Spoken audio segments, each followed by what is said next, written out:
Duck and Percy enjoy their work at the harbor, pulling and pushing cars full of cargo to and from the quay. But one morning, the engines were exhausted. The harbor was busier than ever.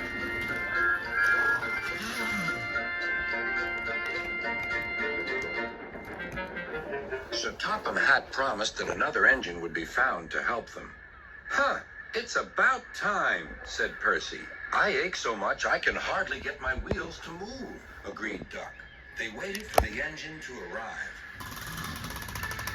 It came as a shock when he did.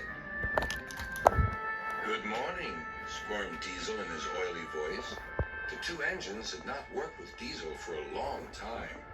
What are you doing here? Gasped Duck. Your worthy top, Sir Topham Hatt sent me. I hope you are pleased to see me again. I am to shunt some dreadfully tiresome cars. Shunt where? Said Percy suspiciously. Where? Why, from here to there, purred Diesel, and then again from there to here.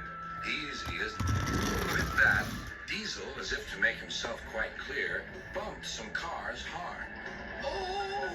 Screamed the cars. Grrr! Growled Diesel. Percy and Duck were horrified. They did not trust Diesel at all. They refused to work and would not leave their shed. Sir Topham Hatt was enjoying his tea and iced bun when the telephone rang. So there's trouble in the harbor yard? I'll be there right away. Diesel was working loudly and alone. Cargo lay on the quay. Ships and passengers were delayed. Everyone was complaining about Sir Topham Hatt's railway. Percy and Duck were sulking in their shed. What's all this? Demanded Sir Topham Hatt. We're on strike, sir, said Percy nervously. Yes, added Duck. Beg pardon, sir, but we won't work with Diesel, sir. You said you sent him packing, sir. I have to give Diesel a second chance, replied Sir Topham Hatt.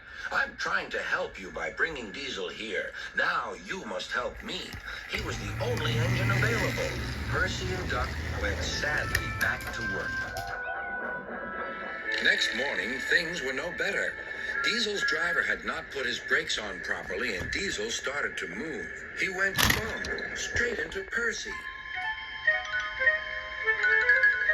Wake up there, Percy, scowled Diesel. You have work to do. He didn't even say he was sorry to Percy. Later, Diesel bumped the car so hard that the loads went everywhere. What will Sir Topham Hatt say? Gasped Percy. He won't like it, said Duck. So who's going to tell him, I wonder? Two goody-goody tattletales like you, I suppose? Percy and Duck did not want to be tattletales, so they said nothing. Diesel, thinking he could get away with his bad behavior, was ruder than ever. Next day, he was shunting freight cars full of china clay. He banged the cars hard into the buffers. The buffers weren't secure. The silly cars were sunk. Sir Topham Hatt heard the news. The cars were hoisted safely from the sea, but the clay was lost. Sir Topham Hatt spoke severely to Diesel. The harbor master has told me everything. Things worked much better here before you arrived. I shall not be inviting you back. Now, Duck and Percy, I hope you won't mind having to handle the work by yourselves again. Oh, no, sir. Yes, please, sir, replied the engines. Whistling cheerfully, they puffed back to work while Diesel sunk slowly.